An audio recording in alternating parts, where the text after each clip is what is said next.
तुला एक आनंदाची बातमी द्यायचीच राहिली. मला जॉब मिळालाय. मी उद्यापासून डॉक्टर सलील देशमुखांच्या क्लिनिकला जॉईन होतीये. काय झालं? माझ्यामुळे जॉब करावा लागतोय ना तुला. खरं तर तुझी जबाबदारी माझ्यावर आहे, पण या क्षणी माझ्याकडे काहीच काम नाहीये. खूप कसं तरी होतं. अरे वेडायस का तू?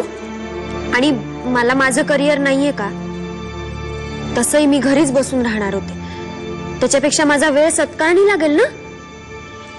पैसे कमवेन. आणि आपल्याला पैशाची गरज आहेच ना.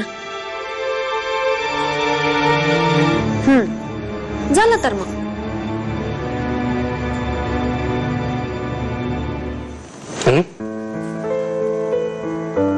आपलं लग्न झालं ग.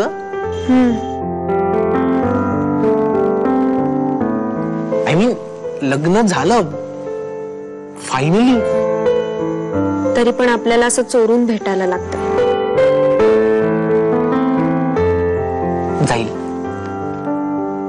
ही वेळ पण लवकरच जाईल.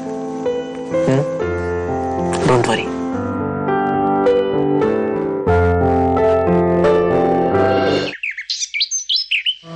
खाऊन घे आणि चहा घे. तू नाही खातेस? नाही, आज उपास आहे माझा. तू कधीपासून उपास तपास करायला लागलीस? आपला साखरपुडा झाला ना तेव्हापासून. आपला संसार सुखाचा व्हावा यासाठी. अरे मी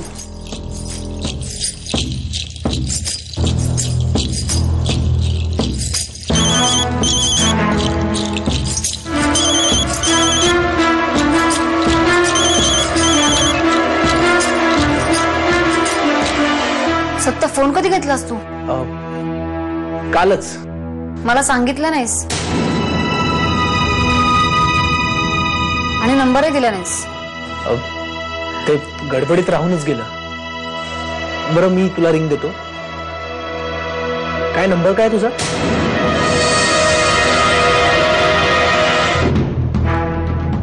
तुझ्याकडे नंबर नाहीये माझा? अगं तेव्हा गडबडीत ना.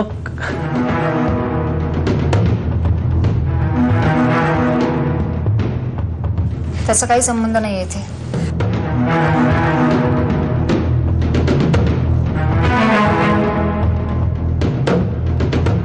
नाव लक्षात आहे की ते पण टाईप करू?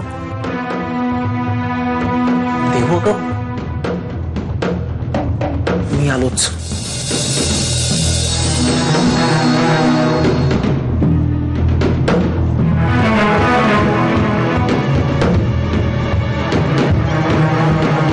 खरं म्हणजे उर्मिला, या सगळ्याचा सत्याला पण खूप त्रास झालाय ग. तुमच्याशी काही बोलला का होतो? नाही, तसं काही बोलला नाही, पण खूप रडला. अहो पण तू कुठे गेला होता ते काही बोलला का? काही नाही बोलला तो. उर्मिला, मला वाटतं आता आपणही हा विषय बाजूला ठेवलेला बरा.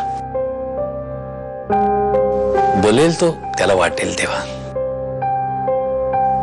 पण आपण होऊन त्याला आता काहीही विचारायचं नाही. चल चल पटकन चल. काय एवढी घाई करतोयस तू? अगं आपल्याला घाई करायलाच हवी आहे, कारण आपल्याला ऑलरेडी उशीर झालाय. पण कुठे जायचंय? तुझी बॅग उचलायची आहे. अरे पण जायचंय कुठे ते सांगशील का मला प्लीज? तू प्रश्न विचारत बसू नकोस. बरं चल बैस. कुठे जायचंय मला सांग आधी. बायको असल्यासारखं काय प्रश्न विचारतीयस? ए बायकोच आहे मी तुझी. हॅलो, विसरलोच. किती नालायक आहेस तू.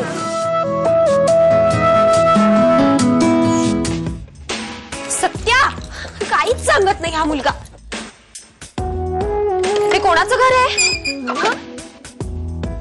जा जा जा.